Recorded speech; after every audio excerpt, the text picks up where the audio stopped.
Mi nombre es José Antonio y continuamos. Dado que la columna x4 es la variable de entrada, los valores que se encuentran en su columna pasarán a ser a. Veamos, como está aquí la x4, entonces va a pasar a ser a.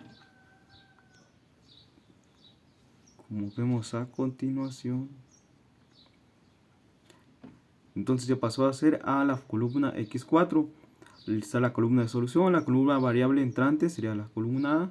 La primera iteración es el menor de b y a es igual a 4, por lo tanto la fila que sale será la fila número 4.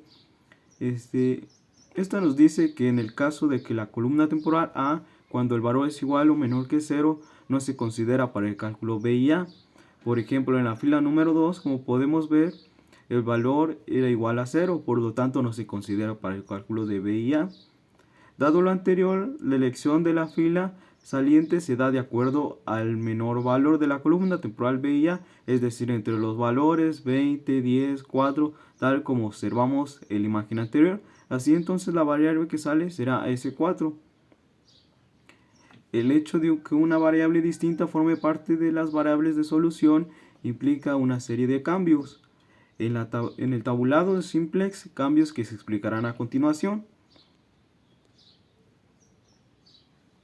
El valor de la intersección entre la columna de la variable que entra y la fila de la variable que sale se le denomina minúscula. Veamos en este caso cuál es él. Sería así como lo muestra la tabla, remarcando en verde 20241600. A continuación todos los valores de la fila se dividen por a, como lo podemos observar.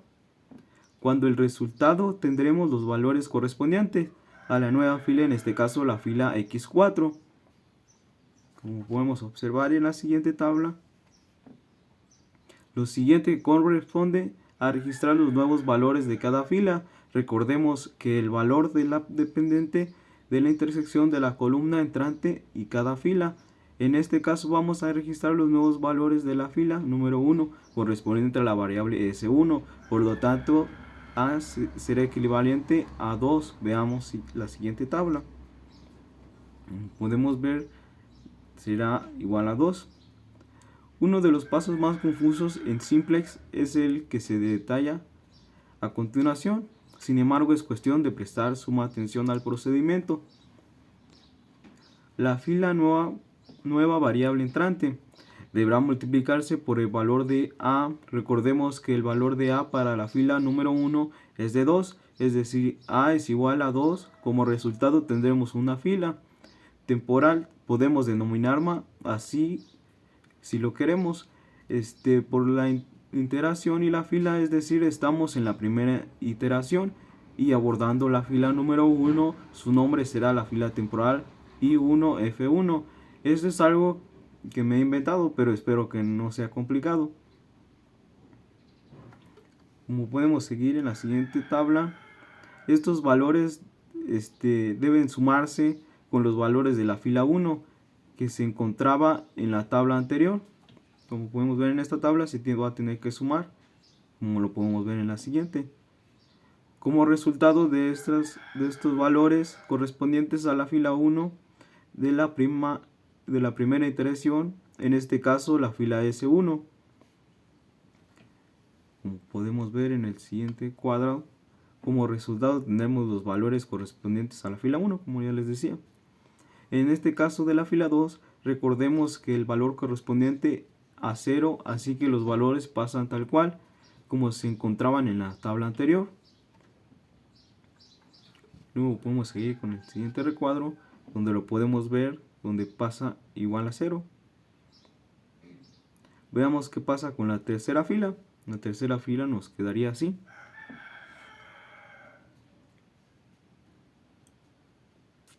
Donde nos quedaría 3 es igual a 2 en la tercera columna. La fila de la variable entrante, la fila temporal 1 y 1 y F3, F3, 13. Veamos cómo queda la tabla. Una vez registrados los valores de toda la tabla, podemos calcular el valor de CJ ZJ de la fila, como podemos observar, cambió, acá está. Entonces aquí se hace una sumatoria y nos daría 80.000. Esta misma operación se efectuará para toda la tabla, es decir, cada columna deberá multiplicarse por CB. Es recomendable utilizar otra tabla para registrar dichos valores. Al final deberá sumar los valores de cada columna y totalizarlos en CJ. A esta tabla le llamaremos la tabla de productos de CB. Como podemos seguir, el objetivo de esta tabla es determinar los valores de CJ, sumatoria de las columnas, y CJ y ZJ, diferencia entre la fila CJ y la fila CJ. Si ya los tenemos, podemos regresar a nuestra tabla de variables. Como ya estamos ahorita en la tabla de variables, de esta manera se culmina la primera iteración. Este paso se repetirá unas cuantas veces como sea necesario y solo se dará por terminado el método según los siguientes criterios. De esta manera se culmina y podemos realizar la siguiente operación. Continuando con las iteraciones, para la cual tenemos que repetir los pasos anteriores. Donde miramos las tablas que ya teníamos, está remarcado en rojo en donde se ven los. En esta última iteración podemos observar que se cumple con la consigna CJ, ZJ menor o igual a 0 para los ejercicios de cuya función el objetivo sea maximizar. Por ende, hemos llegado a la respuesta más óptima. Siguiendo esto, x2 es igual a 7, x3 es igual a 6, x4 es igual a 4, s1 es igual a 3. Cada cantidad de piezas rectangulares de 8 pines sin utilizar es igual a 3. Y como función objetivo, 340.000 sería nuestro objetivo fijado. Sin embargo, una vez utilizado el método simplex, se debe observar una matriz de identidad en el rectángulo determinado por las variables de decisión. Las líneas punteadas, el hecho de que en este caso no se muestre la matriz de identidad significa que existe una solución más óptima interna. Vamos a seguir. La manera de llegar a otra solución consiste en alterar el orden de cada una de las variables. Dentro a la solución básica, recordemos que el proceso fue decidido al azar debido a la igualdad en el CJ-ZJ del tabulo inicial. Aquí les presentamos una de las maneras de llegar a la otra solución.